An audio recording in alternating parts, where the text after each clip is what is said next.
তো গাইস, ধূমকেতু ভার্সেস তাণ্ডবের যে বক্স অফিস লড়াই, সেই লড়াইটাই কিন্তু রীতিমতো অনেকটাই পিছনে পড়ে যাচ্ছে শাকিব খানের মুভি তাণ্ডব। তো এখন প্রশ্ন হলো এটাই যে এই তাণ্ডব মুভিটা তার ডে 14তে সে কত টাকা বক্স অফিস কালেকশন করেছিল। তো hey guys, welcome back to my channel. আমি আছি আপনাদের সঙ্গে মিঠুন, আর আপনি দেখছেন আমার ইউটিউব চ্যানেল এমবি স্টুডিও। তো ভিডিওটা শুরু করার আগে আপনাদের কাছে আমার একটাই রিকোয়েস্ট, আপনি যদি আমার চ্যানেলে ফার্স্ট টাইম হয়ে থাকেন তো প্লিজ চ্যানেলটাকে সাবস্ক্রাইব করে ভিডিওটা একটা লাইক করে দেবেন। তো চলুন ভিডিওটি শুরু করা যাক। তো গাইস, যেমনটা আমি আপনাদেরকে ভিডিও শুরুতেই বললাম যে শাকিব খানের মুভি তাণ্ডব কিন্তু রীতিমতো অনেকটাই পিছনে পড়ে যাচ্ছে দেবদার মুভি ধূমকেতুর থেকে। কারণ ধূমকেতু তার 14 দিনে এসেও কিন্তু মুভিটার যে গ্রোথ সেটা কিন্তু কিছুতেই কমছে না।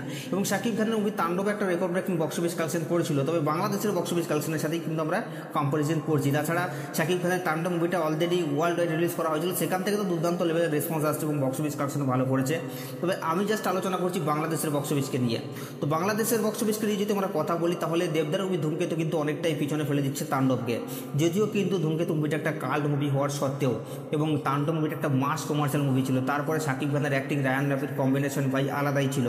তো সেই জায়গায় দাঁড়িয়ে আমরা যদি দেখি, তাহলে তাণ্ডব কিন্তু দিন দিন অনেকটাই পিছনে পড়ে যাচ্ছে দেবদার মুভি ধূমকেতুর থেকে। তো এখন প্রশ্ন হলো এটাই যে তাণ্ডব মুভিটা তার ডে 14তে সে কত টাকা বক্স অফিস কালেকশন করেছিল। তো গাইস, আপনাদেরকে আমি জানিয়ে দিই, তাণ্ডব মুভিটা তার ডে 14তে এসে বক্স অফিস কালেকশন করেছিল প্রায় 57 লক্ষ টাকার মতো।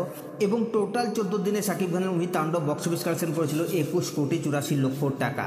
এবং সেই জায়গায় দাঁড়িয়ে যদি আমরা দেবদার মুভি ধূমকেতুকে নিয়ে কথা বলি, তাহলে ধূমকেতু তার ডে 14তে একটা রেকর্ড ব্রেকিং আয় করেছে। যদিও আপনারা জানেন গণেশ চতুর্থী উপলক্ষে সেদিন কিন্তু ছুটি ছিল, যার কারণে কিন্তু দর্শক রেকর্ড ব্রেকিং হারে অ্যাডভান্স বুকিং করেছে।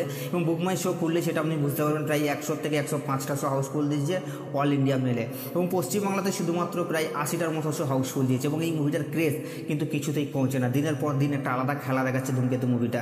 এবং এই মুভিটার যে টার্গেট 30 কোটি, সেটা মনে অতি শীঘ্রই ক্রস করে যাবে। তো এখন প্রশ্ন হলো এটাই যে ধূমকেতু মুভিটা তার ডে 14 এসে কত টাকা আয় করেছে। তো গাইস, আপনাদেরকে জানিয়ে দিই, ধূমকেতু মুভিটা তার ডে 14তে এসে বক্স অফিস কালেকশন করেছে প্রায় 1,02,00,000 টাকার মতো। এবং টোটাল 14 দিনে মুভিটা বক্স অফিস কালেকশন করেছে 23,75,00,000 টাকা। তো গাইস, এই দুটো মুভির বক্স অফিস কালেকশন নিয়ে আপনাদের কি মতামত, আপনারা নিচের কমেন্টে অবশ্যই জানাবেন, কারণ আপনাদের মতামত জানা আমাদের জন্য অবশ্যই জরুরি।